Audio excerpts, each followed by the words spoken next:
प्रिय भाइयों और बहनों, स्वागत है आपका अपने इस YouTube चैनल पर, अपने इस परिवार पे। भाइयों और बहनों, आज मैं जो जानकारी लेकर आया हूँ वह तीर्थ से संबंधित है। तीर्थ क्यों और कैसे होते हैं, और इसका जो जवाब है वह ब्रह्म पुराण से लिया गया है। मित्रों, महन्तां दर्शनम ब्रह्म जायते न हि निष्फलम द्वेषाद् ज्ञानतो वापि प्रसंगाद्वा प्रमादतः आयसः स्पर्श संस्पर्शो रुक्मत्वायेव जायते।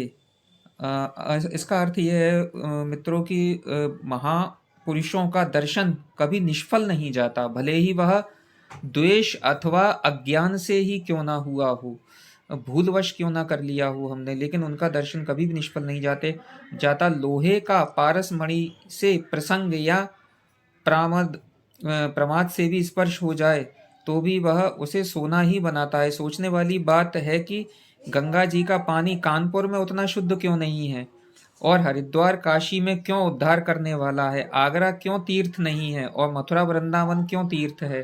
क्योंकि काशी तो महातीर्थ है, पर उसके पास का गाजीपुर तीर्थ नहीं है।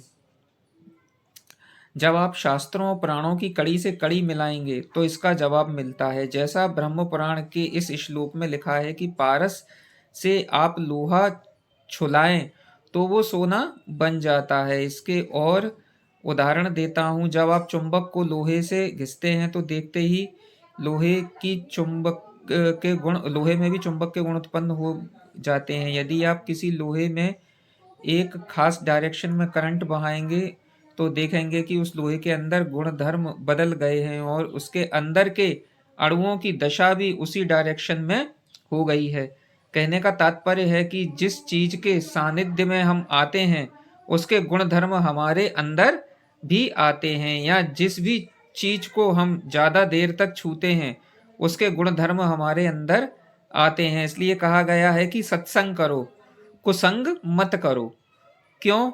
क्योंकि सत्संग करोगे तो कुछ अच्छा ज्ञान प्राप्त होगा, और यदि कुसंग करोगे तो वो वैसे ही धर्म आपको भी धीरे धीरे होते जाएंगे, वैसे ही गुण धर्म हमारे अंदर होते जाएंगे। आप जिस चीज के पास रहोगे उसके गुण धर्म को आप अवशोषित करेंगे ही करेंगे।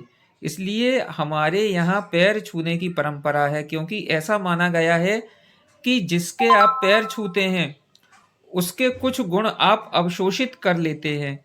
और इसलिए बड़ों के, गुरुओं के, ऋषियों के पैर छूने की परंपरा रही है। पहले ये पैर छूने की परंपरा नहीं थी। पहले तो पैर बाकायदा धोकर उनका पानी पिया जाता था, उनका पानी पी जाते थे, जिसे चरणोदक कहते थे, ताकि ज्यादा से ज्यादा पुण्य मिले। फिर समय के साथ केवल पैर पखारने तक बात रह गई, ताकि ज्यादा से ज्यादा देर तक पैरों का स्पर्श रहे और वो पानी हमारी त्वचा में अवशोषित हो। और अब केवल पैर छूने की ही प्रथा रह गई है। कहीं कहीं तो अब घुटने छुए जाते हैं, या केवल इशारा कर दिया जाता है और हो गया काम। पर समझने वाली बात यह है कि हम दूसरों के पुण्य और पाप अवशोषित करते हैं। पद्म पुराण में लिखा है कि जो स्थावर योनि होती है, स्थावर योनि माने जैसे वृक्ष आदि हैं, पेड़ पौधे, उनका उद्धार उनके संसर्ग में आने वाले, उनको स्पर्श करने वाले ऋषि और मुनियों के प्रताप से होता है। जो उनकी छाया में तप करते हैं उनका प्रभाव वो पेड़ भी लेते हैं और मुक्त हो जाते हैं।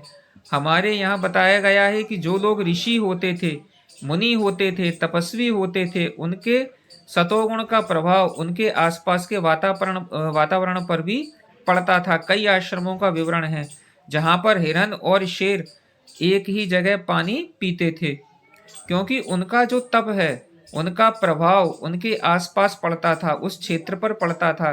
जित जित पाव पड़े संतन के, और जहाँ जहाँ किसी तपस्वी ने कोई महान तप किया या आश्रम बनाया, वह जगह तीर्थ स्थान का रूप पा गई।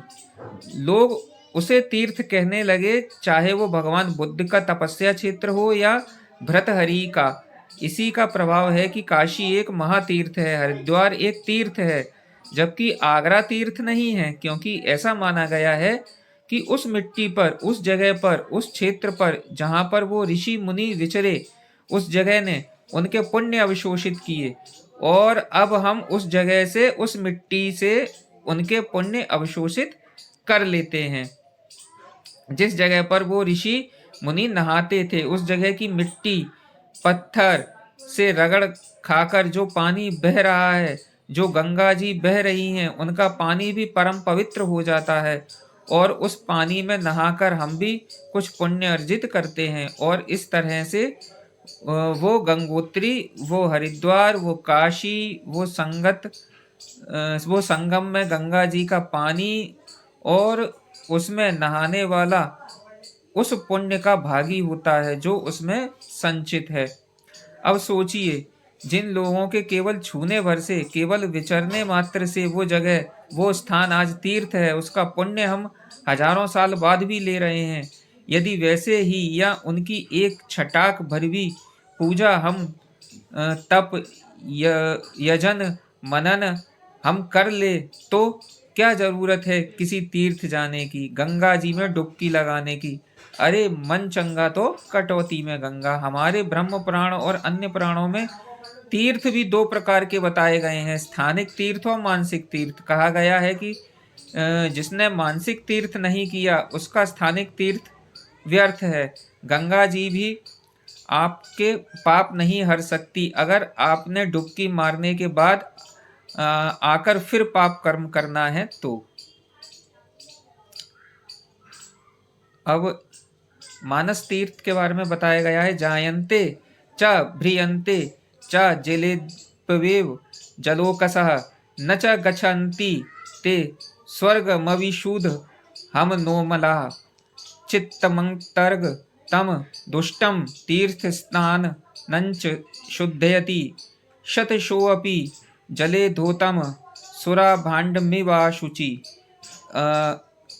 इसका अर्थ है कि अगस्त्य ने लोपा मुद्रा से कहा, निष्पापे मैं मानस तीर्थों का वर्णन करता हूँ। सुनो, इन तीर्थों में स्नान करके मनुष्य परम गति को प्राप्त होता है।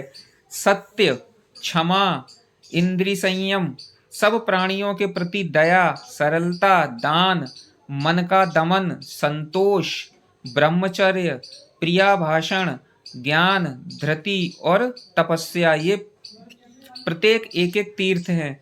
इनमें ब्रह्मचर्य परम तीर्थ है। मन की परम विशुद्धि तीर्थों का भी तीर्थ है। जल में डुबकी मारने का नाम ही स्नान नहीं है। जिसने इंद्रिय संयम रूप स्नान किया है वही स्नान है, और जिसका चित्त शुद्ध हो गया वही स्नान है। जो लोभी हैं, चुगलखोर हैं, निर्दय हैं, दंभी हैं और विषयों में फंसा है, वह सारे तीर्थों में भली भांति स्नान कर लेने पर भी पापी और मलिन ही है। शरीर का मैल उतारने से ही मनुष्य निर्मल नहीं होता। मन के मैल को भी हमें भीतर से सुनर्मिल करना होता है। जल जंतु जल में ही पैदा होते हैं और जल में ही मरते हैं, परंतु वे स्वर्ग में नहीं जाते, क्योंकि उनका मन का मैल नहीं धुलता। विषयों में अत्यंत राग ही मन का मैल है, और विषयों में वैराग्य को ही निर्मलता कहते हैं। चित्त अंतर की वस्तु है, उसके दूषित रहने पर केवल तीर्थ स्नान से शुद्धि नहीं होती। शराब के भांड को चाहे 100 बार जल से धोया जाए वह अपवित्र ही रहता है। वैसे ही जब तक मन का भाव शुद्ध नहीं है तब तक उसके लिए दान, यज्ञ, ताप, तप, शौच, तीर्थ सेवन और स्वाध्याय सभी अतीर्थ हैं, यानी तीर्थ नहीं हैं। जिसकी इंद्रियां संयम में हैं, वह मनुष्य जहाँ रहता है वहीं उसके लिए कुरुक्षेत्र है। नैमिषारण्य और पुष्करादि तीर्थ विद्यमान हैं। ध्यान से विशुद्ध हुए राग द्वेष रूपी मल का नाश करने वाले ज्ञान जल में जो स्नान करता है वही परम गति को प्राप्त होता है। तो मित्रों, भाइयों और बहनों, मेरे द्वारा आज ये जो जानकारी दी गई वह आप लोगों को कैसी लगी कृपया कमेंट करके ज़रूर बताइएगा। और यदि आप मेरे चैनल पर नए हैं तो चैनल को सब्सक्राइब ज़रूर कर दीजिएगा, जिससे कि नई से नई वीडियो आपके पास जल्द से जल्द पहुंच सके। इसी के साथ मिलते हैं आप फिर एक किसी अगली वीडियो में। तब तक के लिए मुझे आज्ञा दीजिए। जय श्री राम, जय श्री राधे कृष्ण, राधे कृष्ण, राधे कृष्ण।